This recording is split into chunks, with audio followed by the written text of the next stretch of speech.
பாரதி ஐயா இருக்கார்ல, ஆர்எஸ் பாரதி ஐயா, அவங்க சொல்றாங்க, இங்க பாருங்க கண்ணுக்குள்ள கடந்து கிருட்டு கிருட்டு கிருட்டு கிருட்டு அறுக்கிற மாதிரி உறுத்திக்கிட்டே இருக்கு இவங்களுக்கு நம்ம ஆட்சி. அதனால என்னடா பண்ணலான்னு லெட்டர் எழுதுறாங்க.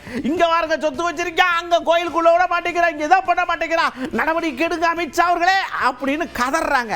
ஆமா, நாங்க ஒண்ணு கேட்கிறோம், மோடியை விட்டுட்டு நீங்க அமித்ஷா பக்கமே போறீங்க அப்படின்னு வேற கேட்க, எதையாவது ஒரு திசை திருப்பலாமா என்ற எண்ணத்தின் அடிப்படையில் ஒன்றிய அரசு, இடி, சிபிஐ, எலெக்ஷன் கமிஷன் இது மூன்றையும் கையில் வைத்துக்கொண்டு எதையாவது செய்யலாம் என்று முயற்சி செய்கிறார்கள்.